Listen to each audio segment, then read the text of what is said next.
Okay, so since I'm on the topic of the Kenneth Arnold UFO sightings, um, hold on a second.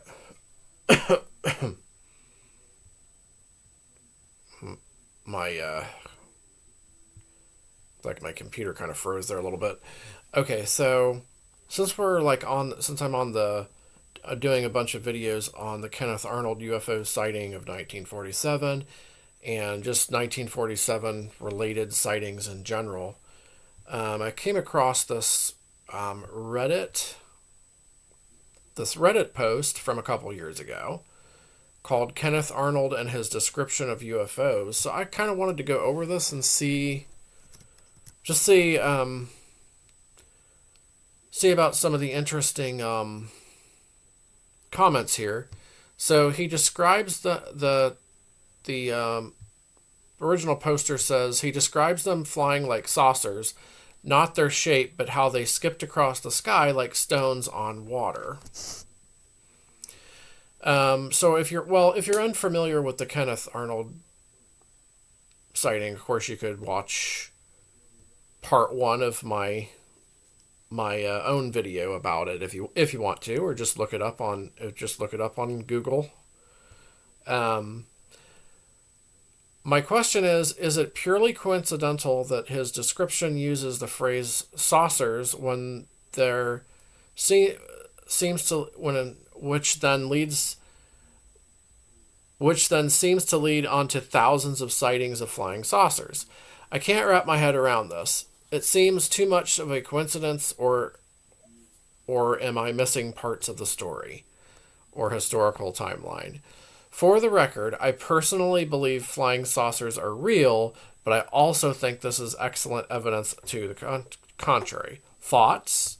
Okay, so that was the original post. Now keep in mind, I'm doing these 19 a lot. I'm going to be doing a lot of 1947, um, and probably late 40s in general, um, videos on my channel because well, that was the start of the flying saucer craze. It happened in 1947. There were sightings before that, but it's really started to pick up like the most in starting in 1947. That's like the start of it all. Not just with Roswell, but with the Kenneth Arnold sighting, and then a whole bunch of other stuff. Um, and then it went on through 50s and 60s and 70s. Had a lot of really interesting cases too. But it kind of started in 1947 was like the big push of flying saucers into like the public's popular, it's like the imagination. And there was a huge uptick in sightings after the Kenneth Arnold sighting. Like that started a huge uptick of a huge uptick. It wasn't just Roswell. It was this too, and all the sightings that was close in the timeline. What was it? June of 1947, July, and so on. Like that is where it all started. Late June through July, started the big uptick of the flying saucer craze. And of course, Roswell had something to do with that as well. Um, so that's why I'm so fascinated with doing things about 1947 right now. I really want to do a deep dive into all of this. Um, so that is kind of what we're doing. Um, so before we go on, I mean, I do hope that I do hope that I make my videos interesting and engaging. Definitely let me know how I'm doing. If you do follow some of my videos, and and like to watch them. Just if you want to, feel free to let me know, and definitely like comment about your thoughts like on on these different incidents that I do. That's why I do these. Like, I'd love to hear what others think about all these incidents and cases and reports. Um, and we can talk about them more, whether through the comments or through videos or whatever y'all would like to do. So I mean, that's why I'm making these videos. So here now we're gonna go to the comments here. Kenneth Arnold's original 1947 drawing to the Army, which contains a top and side view, was almost literally exactly a typical flying saucer. And this was before flying saucer was in the media. I'm sure all skeptics would argue that the closer in time to the event, the more accurate the information, because time distorts memory. So years later, when Arnold claimed that one of the objects seemed to be crescent shaped and that it could have just been like the angle it was viewed at, this is not very important to understanding what actually happened. What Arnold may have done is to attempt to distance himself from the embarrassing saucer hysteria, whether on purpose or simply as a result of not wanting to affiliate himself with the saucer crowd. As everyone knows, when a guy catches a fish, the first time he tells the story, it's a decent-sized fish, but as the years go on, that fish just keeps getting bigger and bigger after he keeps recalling it. Okay, that's true. That's true. After a period of time,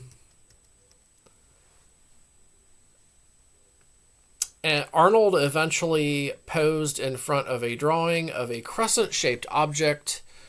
I have that in a couple of my thumbnails to my Kenneth Arnold videos, which received enormous publicity and led to the myth about the sighting that we all enjoy today, that he didn't actually see flying saucers. And it's still close enough. I mean, it's flat and stuff.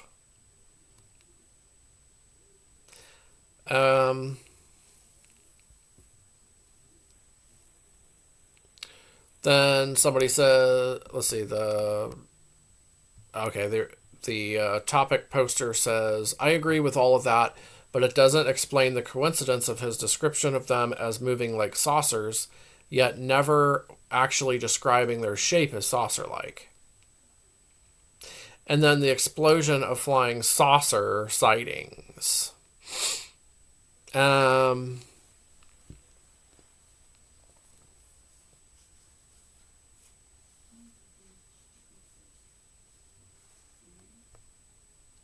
UFOs come in. Another comment says UFOs come in all shapes, colors, and sizes.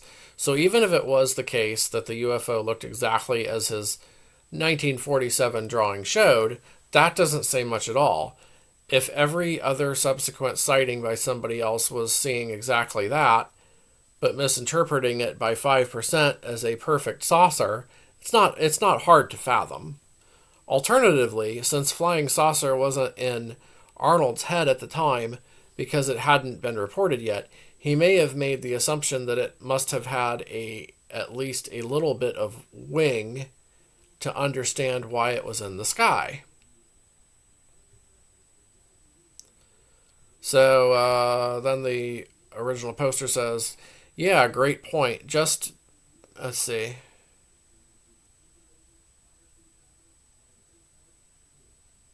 Okay.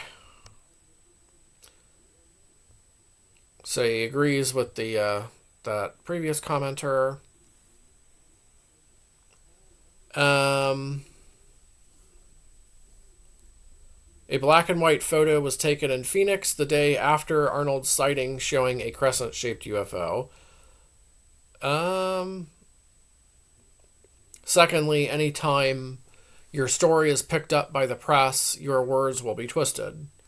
Now, the one in Phoenix, I believe that's referring to the Rhodes UFO photos.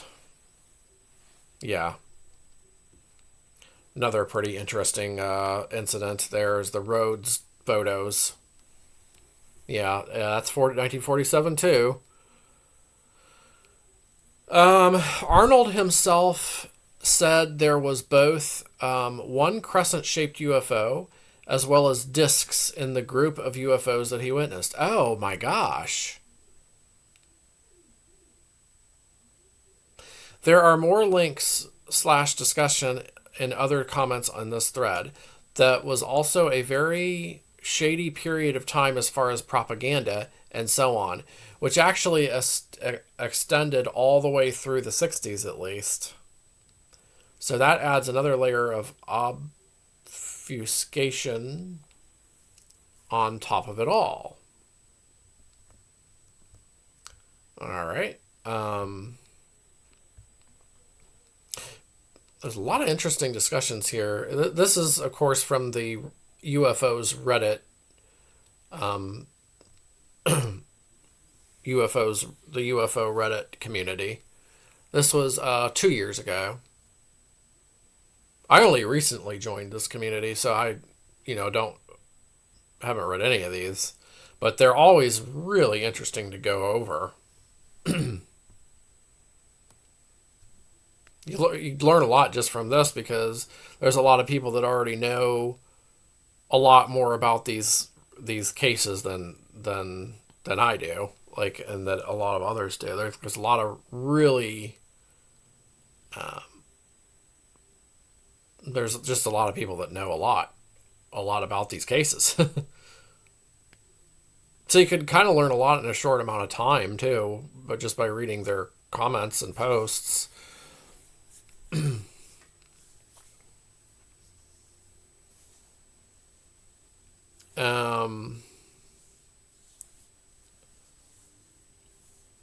Oh my gosh. So here it says a farmer from Texas described a large flying object as a large saucer as early as January 1878. Wow, I don't remember ever hearing that, I don't think.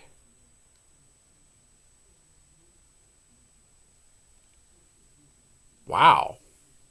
And ancient Japanese records inform us that on October 27th, 1180, an unusual luminous object described as an earthenware vessel flew from a mountain in the Ki province beyond the northeast mountain of Fukuhara at midnight. Wow. It's crazy. That is crazy. So here's more on it. There's actually more on the 1878 flying saucer thing.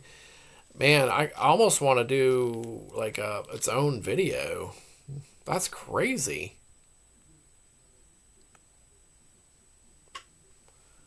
Well, let's read it. On January 24th, 1878, John Martin, a Texas farmer and a gentleman of undoubted veracity, saw a dark flying object cruising high in the sky at a wonderful speed and used the word saucer to describe it.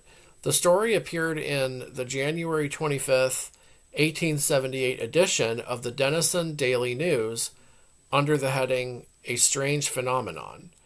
It recounted a piece published by the Old Dallas Herald, which is worth preserving here as the first true account of a flying saucer described as such. That is crazy. 1878. That's like before the flying airship craze. That was like the late 1890s, right? Wow. It was getting close to that though.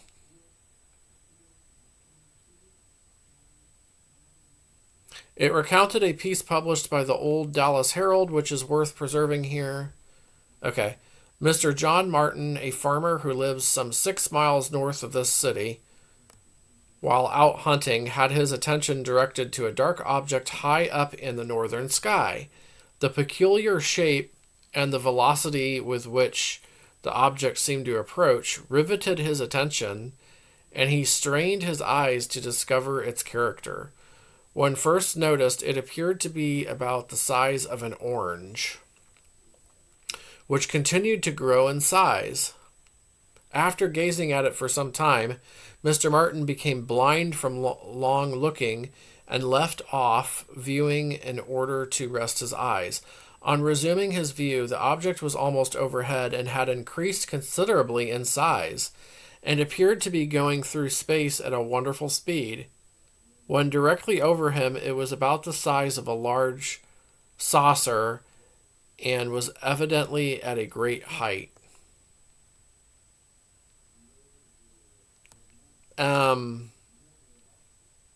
Wow. Did he actually say that it was like a saucer?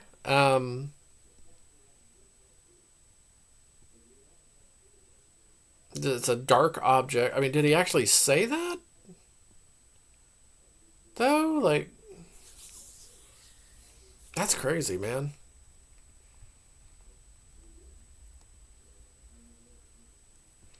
And someone says, have you seen the Phoenix UFO in 1947? It looks pretty identical to what Arnold said he saw.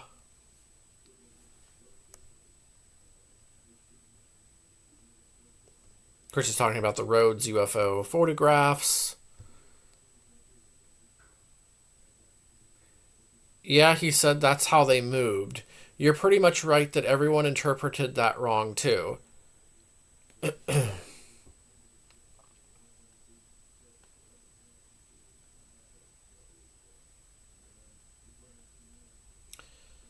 Someone correct me if I'm describing the wrong sighting, but I think the shape he described them as at some point was basically an elongated disc concaved on the back. My interpretation was that they looked something like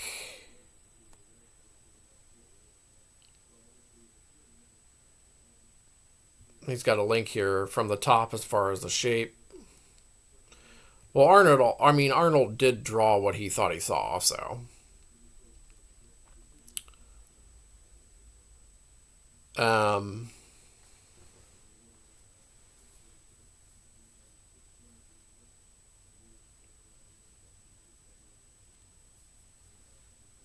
Let's see here.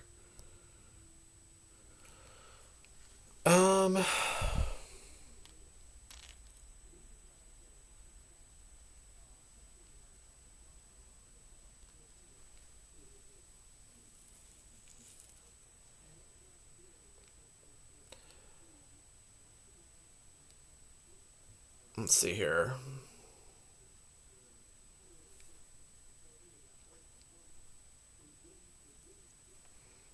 Said here that after the event, strange things were happening to Kenneth Arnold around his house, which affected his whole family for a long time. Oh no. It says he was experiencing something called hitchhiker phenomenon. Never heard of that before. I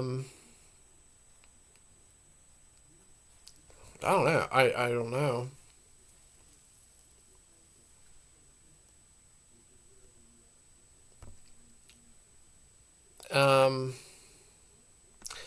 Someone says, I've got no reason to not believe him, other than the fact his claims are incredible. I've seen something incredible too, though, so from my point of view, it rules out the blanket. There are no flying saucers, it's all fake assumption. Any coincidence may suggest. That's not real evidence to anyone else, but it's a fact known to me anyway. I don't recall ever seeing a put-together debunk attempt on his claims. None that made me side-eye him in any case. As far as being reported earlier, I don't know where I read this, but the year 1939 rings a bell. Some other lesser-known but pretty credible saucer story.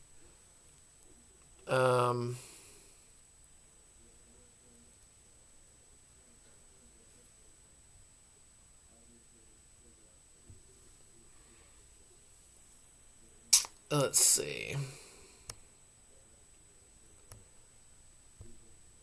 Um,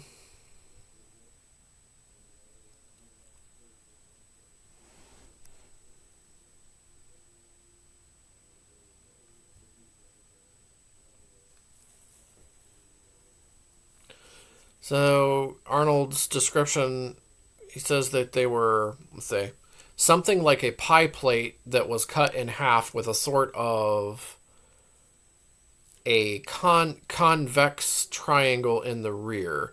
Convex versus concave, they are opposite. Okay. Um,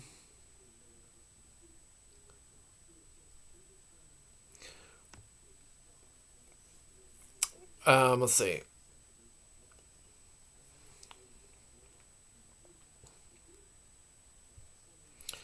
And of course, he's got the famous batwing shaped UFO drawing that he did in the 40s. Um,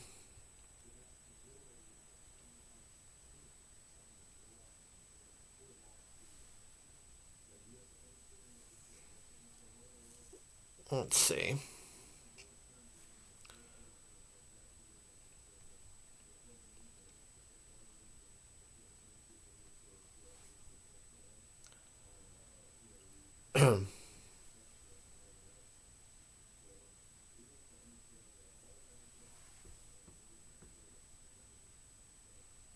Let's see. People may indeed have reported flying saucers. However, it isn't to say the objects seen actually were either discs or remotely disc like in appearance. Why? Simply put, the catch all term UFO didn't come into existence until some several years later. In point of fact, simply because the term of popular use didn't account for the variety of objects people were reported sighting. Look up any old UFO classification chart from this period, and you will observe objects reported, despite being reported as flying saucers, actually didn't conform to that specific disc shape at all. And simply because there were those that did, that doesn't of itself invalidate the sighting. Yeah. Um, and Arnold's rendering of what he saw looked nothing like a flying saucer, yet the sightings around the U.S. that happened immediately after that were only of flying saucers and not like what Kenneth Arnold saw. Well, that's not true. Not all of them were like that. But a lot of them, I guess, were though.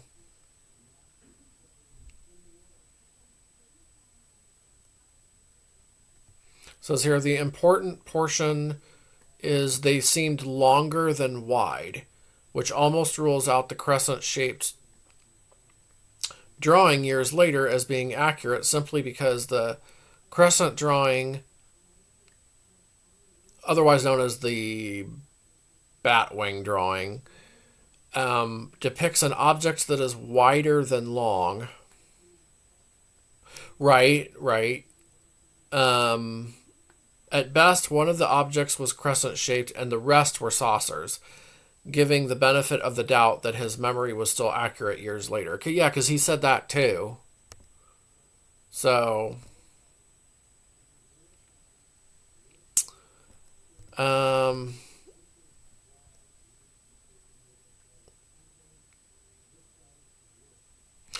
all right, I think I'm going to end there since we're like 24 minutes in, and we will finish the rest of this probably tomorrow.